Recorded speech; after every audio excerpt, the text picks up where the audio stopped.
I'm here to bring to your attention actions taken by the Washington County Election Commissioner that I believe this board needs to be aware of and take some action to address. At this time, I would like to ask that the county clerk turn over her duties as meeting secretary to the deputy clerk and be seated in the audience. So if she desires to respond to any of this, that she can do so also from the public lectern, as would be more appropriate. Is that your statement? That is not, that I'm asking the board if we can have our county clerk sit in the audience and not respond from up there. I don't know if the county clerk's going to respond today. I don't think she probably is. If she doesn't, then she can stay there. But I don't believe she Okay. can anticipate responding today. okay. This It is- booklet, It is being recorded. it is being recorded. Yes. This is the Farm and Home Plat Directory published by FHP. And everybody gets this. If they live in the rural, it has information, 911, lots of information in it.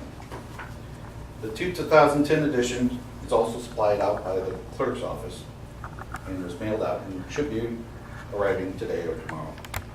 Inside is the election information, which has on the front page the Board of Supervisors. And all of them are listed correctly except for District 6, where Steve Kruger and his address and phone number are all listed in the front of this book.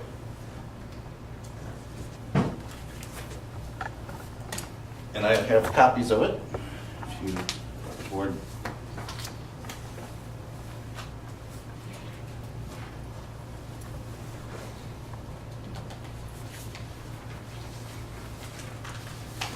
And as you all are aware, that Steve Kruger is not the elected official from District 6. But instead, Steve Kruger, who's the Republican candidate for District 6, appears as the elected supervisor.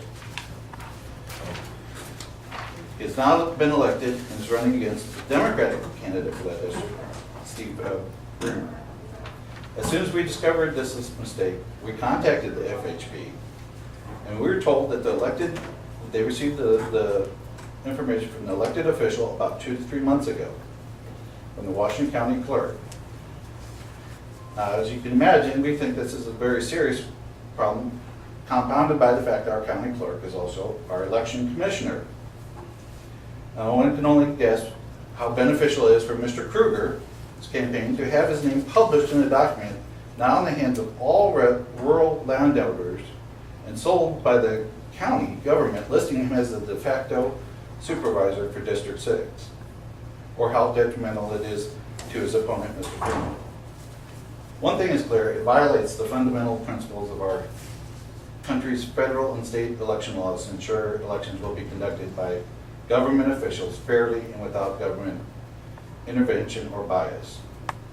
It brings into question the unbiased conduct of the elections under the current election commissioner.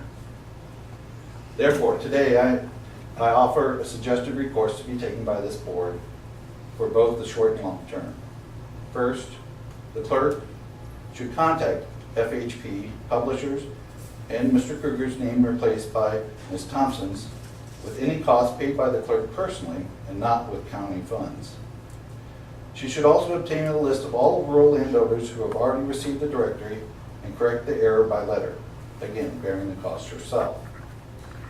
Second, I urge this board to create a committee of 2 supervisors, 1 Democrat, 1 Republican, who will investigate how and why this happened and work with them this week with John Gale, the Secretary of State, and or Neil Erickson, Deputy Secretary of Elections of State for Elections, to devise a process that can be put in place for the current election to restore some measure of confidence in a fair and unbiased election process.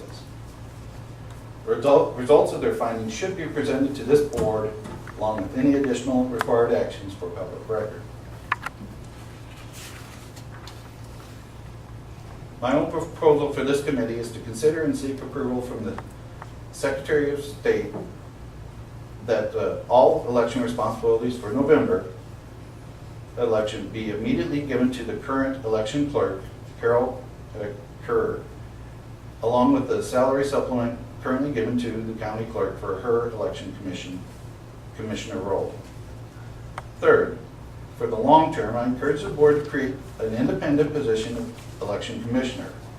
If the 2010 census shows Washington County population has reached 20,000, state statute 32-11 gives the county board in counties with 20,000 or higher population this power, stating, such office may be created by resolution of the county board establishing such office, and the election commissioner shall be appointed by the county board. That covers the latest incident and the recommendation for action. Now, however, I would like to add the following response to the public statements made by our election commissioner to the Omaha World Herald and published today. First of all, our election commissioner calls it just a mistake. A misspelling is a mistake. But to retrieve the information of a candidate, name, address, and phone number is just not a momentary lapse. The information had to be retrieved. I'm not sure how the election commissioner forgot there was an election in November.